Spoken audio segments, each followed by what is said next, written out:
Akasbani Imphal Ngangbam Nganthoi na pau pazari ahanbada maruiba pau Manipur ngasi sajibugi nong mapan basera wa pangthokli Manipur Police na haukiba pungkun marida raija sigi mafam kya da thiba humbagi thabak sathabada kusu khula kya marum phagatkhre amasung tha sigi tarama panda botha dana gadoriba ahanba tangka ki Lok Sabha mikal gi bot khombagi thabak tapna tapna kan khalakli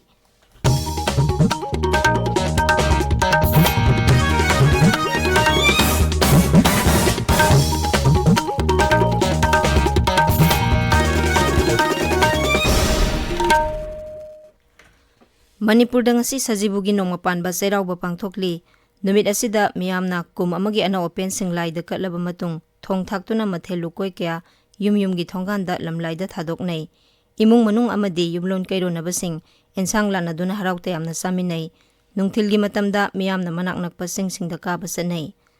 sajibu nong mapan ba serau buna lakpada lusing basing yauna rajniti dol amadi lanai sangstan kya na yai paujel pirakli Paujel amada Rajapal Anusia Wike na hai anoba sahi lakpa haibase mipum khuding makna harau ningai ni anoba sahi na lakpada miyamna warep kya marum lauminarasi sairau buna lakpada lamdamasida santi amadi nungsi sanaba puraknaba punna warep lauminarasi mangna hai lamdamasida zati kanglup anigi mari thugainaba thodok kya thokre adumoinamak Manipur gi miyamna kanglup ki irang thadoktuna wakhal leiba miyoi amagum thodang kya uthokli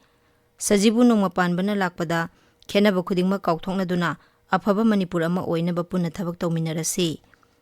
maki paujelda Mukhyamantri Nongthomam Biren Singh na hai kumai asina sahi ama loiduna anoba sahi lakle haibadu utli numit asiga mari lenana Manipur gi miyamna zati kanglup singi marakta leinariba mari hena sesin handuna saukhatpa amasung nungai yaifaba lamdam ama oinaba honarasi mangna hai kumai asina ikhoi pumna maki manglanbu mangphauna handuna Manipur bu awangba thakta pukhanaba punna honaminarasi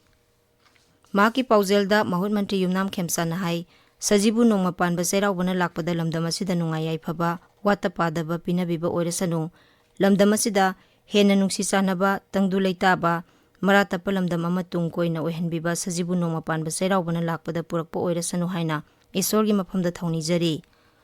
paujelamada kendragi mapan thorom raija mantri Dr. R.K. Ranjan na hai mitai singi anoba sahi hauba sajibu nong mapan ba serau bana lakpaga iroinana lamdam asida ing tappa nungsi sanaba purakpa oirasanu mangna hai kum amagi ana open singkhatuna lamdam asibu mahusagi phibamda amuk hanjil hanaba punna isorgi mafamda thaunijarasi Manipur Pradesh Congress Committee Shiva Sena Manipur Pradesh Manipur Imana Singbana yaifa paujel pirakli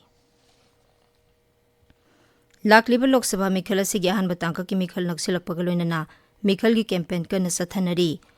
Inner Manipur Parliamentary Constituency da Congress ki mirep oiriba angomsa bimol akoijam gi mikhal gi campaign ga mari lena nangarang Thawbal jila gi tongan ba mafam ahum amasung yairipok Bisnu Nahada miyam gi oba mifam pangthokre Manipur Police na haukiba pungkun mari da raija sigi mafam kya da thiba humbagi thabak sathabada khusukla kya marum phagatkhre Manipur Police Control Room na thokpa cherol man hai Imphal jila gi Samphai Hildagi .22 rifle ama Kapa yariba nongmai maru 38 ahangba kartis taret JMK ammunition 25 ICE hand grenade 15 yauna tongan ba khusukhlai kya phagat pangamki amaromda Manipur Police na opium kilogram 5 makhairom amadi brown sugar ni haina singnaba polam kilogram amarom Bisnupur jila gi tera khongsang bidagi miyoi ani dagi faraba miyoi ani adu jila asigi kwakta dagi ni hairi atopa thawdok amada Manipur Police na ngarang heroin ni singnaba powder kilogram amarom amadi makhoina tonglakpa gari ga loinana miyoi ani Imphal jila gi khabai soidagi faraba miyoi ani si kamjong amasung ukhul jila dagi ni Police ki serol aduna makhata na hai sel gi damak namduna mi phabada chenaba miyoi ani Imphal jila dagi police na fare loinana makhoina faduna puramba miyoi amasukan bangamkhre amaromda Thawbal jila da Manipur Police na miyoi amakan bangamkhre makpu phabada chenaba miyoi manga phagat pasungamkhre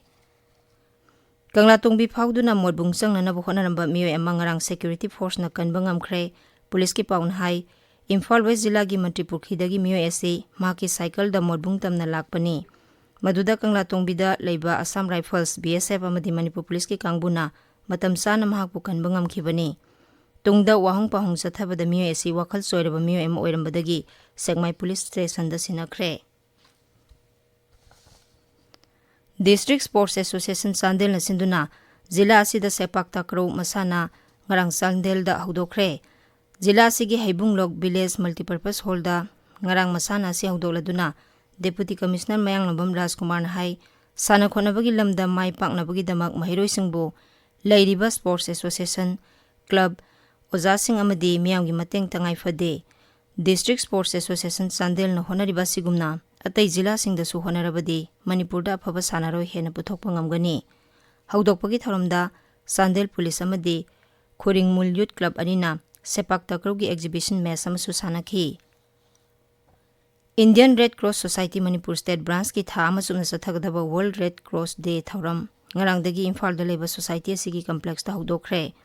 thoram asida volunteer sing da first aid ki training piba voluntary blood donation ki awareness piba amadi camp sinba loinana haurakli bana sing da haithoi singthoi ba hengarhanabagi pandamda painting competition saireng thiba sangdamnaba quiz competition folk song competition leaders meet na singba thoram kya pangthoknaba sem saba loire hairi tabiriba pawase kasbani Imphal dagini Thasigi taramapanda vote hadanagadoriba ahanba tangkaki Lok Sabha mikhalgi vote khombagi thabak tapna tamna kankhalakli tangkak asida Lok Sabha kendra samani gi mikhal raija kunmathoi amasuk union territory amada vote hadanagani Assam dasu Lok Sabha mikhalgi vote khombagi thabak kankhalakli ahanba tangkakta Lok Sabha kendra mangada vote hadanagani BJP lusingba amasung Griha Mantri Amit Shah ngasi Dibrugarh Lakhimpur amasung Sonitpur da pangthokpa mikhalgi rally da saruk yagani Congress President Bhupen Bora, Sangsad Sadasya Gaurav Gogoi na singba kayana mikhalgi mitin singda saruk yakhi. Ngasi phongba pawse singgi maroiba pawsinggi damak haujik Waikhom Chitradhani leire Chitradhani.